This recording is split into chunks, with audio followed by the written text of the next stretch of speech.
여러분 안녕하십니까? 요즘 뉴스 보면서 가슴 한 구석이 답답하지 않으십니까? 주식창을 열어보면 바람불이 깜빡이고 마트에 가면 물가는 미친 듯이 뛰고 있습니다. 기름값은 또 왜 이럽니까? 도대체 세상이 왜 이렇게 시끄러운 걸까요? 돈 버는 경제학입니다. 감사합니다.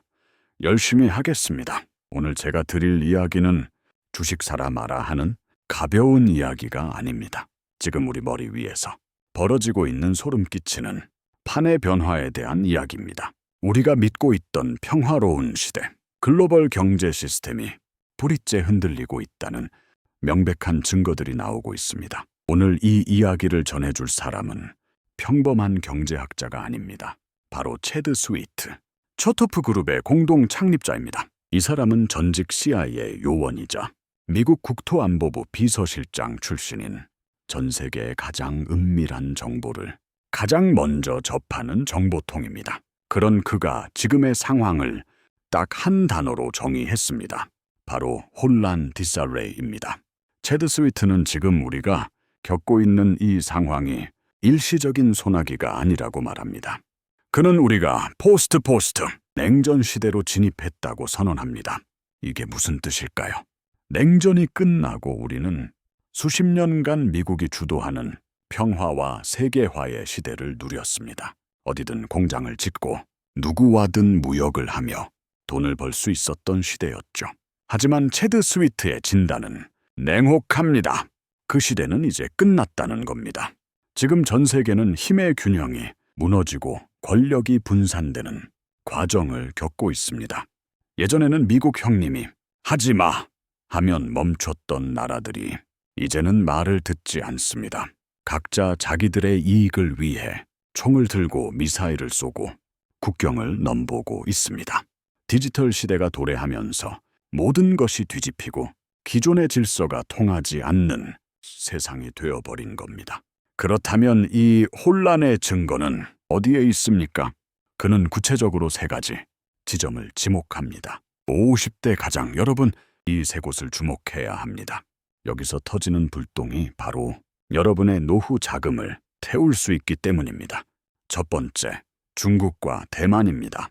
대만을 둘러싼 긴장이 그 어느 때보다 고조되고 있습니다. 대만 해협이 막히면 우리나라 반도체, 수출 경제는 그날로 마비됩니다. 이건 남의 나라 이야기가 아닙니다. 두 번째, 우크라이나 전쟁입니다. 전쟁이 발발한 지 꽤 지났지만 상황은 기대처럼 안 흘러갑니다. 우크라이나의 대공세는 생각만큼 잘 되지 않았고 전쟁은 맹렬하게 계속됩니다. 전쟁이 길어진다는 건 에너지 가격 불안과 공급망 교란이 상수가 되었다는 뜻입니다. 그리고 3번째, 가장 충격적인 건 바로 이스라엘입니다. 지금 이스라엘 전쟁은 우리가 지난 수십 년 동안 보지 못했던 규모의 주요 전쟁이라고 강조합니다. 중동의 화약고가 다시 터진 겁니다.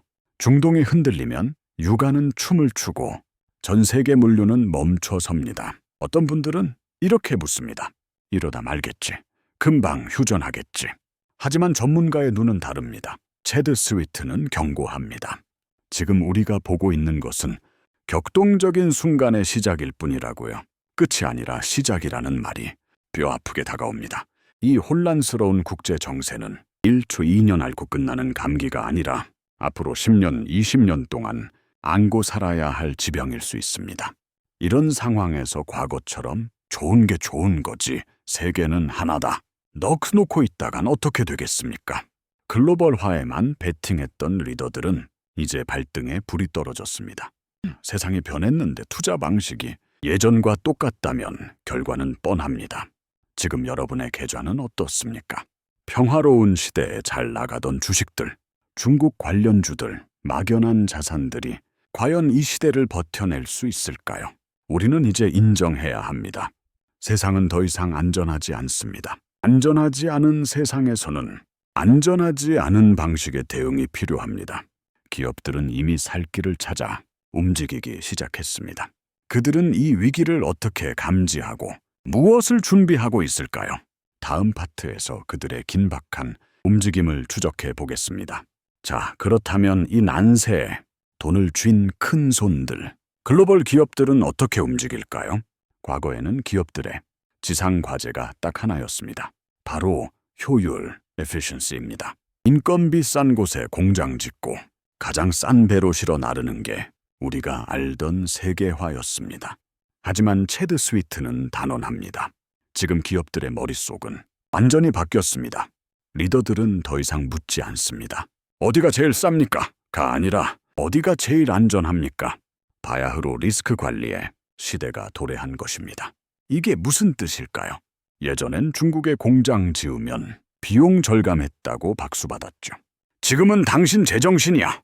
전쟁 나면 어쩔 건데 하며 주주들한테 멱살 잡히는 시대입니다. 그런데 참 아이러니하게도 기업들이 이번 전쟁 위기에 빠르게 대처할 수 있었던 건 역설적으로 코로나19 덕분입니다. 체드 스위트의 말을 빌리자면 기업들은 팬데믹 기간 동안 뼈저린 교훈을 얻었습니다. 코로나 때 어땠습니까? 부품 하나가 안 들어와서 공장이 멈추고 난리가 났었죠. 그때 기업들은 깨달았습니다. 내 공급망이 꼬이면 죽는구나. 그래서 초토프 그룹 같은 컨설팅 회사들이 달라붙어서 공급망 지도를 그리기 시작했습니다. 내 물건 나사 하나가 어디서 어떻게 오는지 샅샅이 파헤쳐둔 겁니다. 팬데믹을 막기 위해 구축한 인프라와 역량들이 지금 중동 위기를 막는데 그대로 쓰이고 있다는 겁니다. 즉, 준비된 기업들은 문제가 터지자마자 비플랜 가동해 하고 경로를 틀어버린 겁니다. 이것이 바로 그들이 말하는 회복 탄력성, 레실리언스입니다. 맷집을 키워둔 놈들만 살아남는다는 이야기입니다. 그렇다면 구체적으로 그들은 무엇을 지키고 있을까요? 그들은 목숨 걸고 집중하는 세 가지 우선순위를 공개했습니다. 첫 번째는 사람입니다. 가장 긴박한 문제입니다. 기업들은 위험 지역 직원들을 탈출시키고 있습니다. 직원이 볼모로 잡히면 기업엔 치명타니까요. 두 번째는 자산과 연속성입니다. 팬데믹 때 공장 멈춘 거 보셨죠? 중동은 석유의 심장부입니다. 석유 공급에 차질이 생길 경우 물류가 멈출 경우를 대비해 계산기를 두드리고 있습니다. 세 번째, 이게 우리 50대가 간과하기 쉬운 겁니다. 바로 사이버 보안입니다. 전쟁이라고 미사일만 쏘지 않습니다. 체드 스위트는 경고합니다. 사이버 공격에는 국경이 없다. 이란 같은 적대 세력들은 해킹을 전쟁 도구로 씁니다. 물리적 공장만 지킨다고 끝이 아니라는 겁니다. 내 계좌, 기업 서버가 털리면 전쟁터 한복판에 있는 셈입니다. 여러분, 냉정하게 보셔야 합니다. 지금 글로벌 기업들의 태도는 한마디로 손절입니다. 서방 세계는 러시아를 경제 시스템에서 뽑아버렸습니다. 중국에게는 고성능 반도체를 주지 않겠다며 으름장을 놓습니다. 이걸 어려운 말로 디리스킹이라고 합니다. 말이 좋아 디리스킹이지 위험한 놈이랑 장사 안 한다는 뜻입니다. 기업들은 지금 살기 위해 팔다리를 자르는 심정으로 공급망을 다시 짜고 있습니다.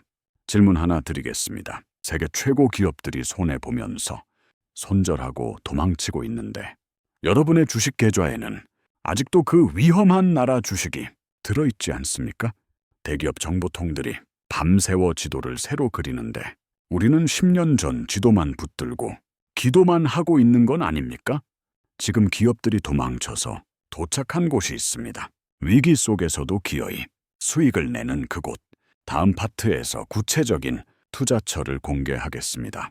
자, 이제 냉정하게 돈의 흐름을 볼 차례입니다. 기업들이 리스크를 피해 도망치고 있다는 건 알겠는데 그럼 그 돈은 다 어디로 갔을까요? 돈은 증발하지 않습니다. 불안한 곳에서 안전한 곳으로 이동할 뿐입니다. 체드 스위트는 지금 시장에서 뚜렷한 자금 이동이 목격되고 있다고 말합니다. 첫 번째 흐름은 역시 방위 산업입니다. 전쟁이 터지면 평화 관련주는 힘을 못 씁니다. 대신 국가는 국방 예산을 늘릴 수밖에 없습니다. 실제 데이터를 볼까요? 전쟁 발발 직후 며칠 만에 미국 방산 ETF에는 약 300억 달러의 자금이 몰리며 6%가량 올랐습니다. 이건 무조건 사라는 게 아닙니다. 위기 때마다 반복되는 자본의 습성을 아셔야 합니다. 특히 우리 입장에서는 주목할 부분이 있습니다. 바로 K 방산입니다. 미국 방산주만 오르는 게 아닙니다. 지금 유럽이고 중동이고 한국 무기 사려고 줄 섰습니다. 가성비 좋고 납기 빠르고 성능 확실하니까요. 예전에는 테마주 취급받았지만 지금은 실제로 수출해서 돈을 벌어오는 효자 산업입니다. 이런 실체가 있는 기업들은 위기 때 오히려 빛을 발합니다. 두 번째 흐름은 사이버 보안입니다. 요즘 전쟁은 미사일로만 하지 않습니다. 체드 스위트가 경고했듯 이란 같은 세력은 해킹을 무기로 씁니다. 기업 서버 털고 금융망 마비시키죠. 그래서 기업들에게 보안은 선택이 아니라 생존 필수제가 되었습니다. 경기가 어려워도 보안 비용은 못 줄입니다. 뚫리면 다 죽으니까요. 이런 필수 소비 섹터로 돈이 몰리는 건 당연한 이치입니다. 마지막으로 하나 더. 주식 이야기만 하면 불안해하시는 분들 계십니다. 전쟁 나면 휴지 조각 아니냐? 맞습니다. 그럴 수도 있습니다. 그래서 과거 위기 때마다 전통적인 안전 자산이 주목받았습니다. 바로 금골드와 달러입니다. 체드 스위트도 언급했듯 지금은 안전한 피난처를 찾는 게 1순위인 시대입니다. 공격적으로 수익을 쫓기보다 방산주, 보안주 같은 수혜주를 공부하시되 금이나 달러 같은 방패도 같이 준비하는 것이 진짜 고수들의 방식입니다. 자, 그럼 이 혼란 속에서 우리는 어떤 마음가짐을 가져야 할까요? 마지막으로 정리해 드리겠습니다. 자, 여기까지 들으시고 당장 주식 앱 켜시는 분들 잠깐 멈추십시오. 댓글에 이런 말씀이 있더군요. 불안감만 조성한다. 맞습니다. 무서우시죠? 그래서 제가 오늘 이 말씀을 꼭 드려야겠습니다. 무조건 사라는 건 투기가 아니라 도박입니다. 우리는 꾼이 아닙니다. 가장이기에 지켜야 합니다. 과거 걸프전 때 기억하십니까? 전쟁 터지자 유가가 2배 넘게 폭등했습니다. 너도 나도 석유 주식 샀죠. 하지만 전쟁이 빨리 끝나자 거짓말처럼 폭락했습니다. 뒤늦게 들어간 개미들만 계좌가 녹아내렸습니다. 방산주도 마찬가지입니다. 내일 당장 휴전하면 주가는 빠질 수 있습니다. 다만 우리에게는 믿는 구석이 하나 있습니다. 바로 자랑스러운 대한민국입니다. 댓글에 어떤 분이 뼈있는 말씀을 하셨더군요. 유럽은 한국이 얼마나 고마운 존재인지 모른다. 정확한 지적입니다. 지금 폴란드며 유럽이며 누가 지키고 있습니까? 우리 K방산 탱크와 자주포가 지키고 있습니다. 미국의 방산주가 기대감으로 오를 때 우리 기업들은 실제로 물건을 찍어내고 수출해서 외화를 벌어오고 있습니다. 이건 거품이 아니라 실적입니다. 그리고 주식이 불안하신 분들도 계실 겁니다. 나는 주식 안 믿는다. 그런 분들은 눈을 돌리세요. 금이나 은 같은 실물 자산이 있습니다. 전쟁 나고 화폐 가치 떨어지면 결국 믿을 건 금덩어리뿐이다 라고 말씀하시는 형님들 계시죠? 틀린 말이 아닙니다. 포트폴리오에 금이나 달러를 섞어두는 것도 현명한 50대 생존 방식입니다. 오늘 영상을 요약하겠습니다. 세상은 위험해지고 있지만 쫄지 마십시오. 위기는 항상 있어 왔고 우리는 늘 극복해 왔습니다. 휩쓸리지 말고 공부해서 내 자산, 내 가족 지킵시다. 저는 뜬구름 잡는 소리 말고 진짜 돈 되는 팩트만 가지고 다시 돌아오겠습니다. 돈 버는 경제학 동영이었습니다. 구독과 좋아요는 제게 정말 큰 힘이 됩니다. 댓글로 여러분의 생각도 남겨주세요. 감사합니다.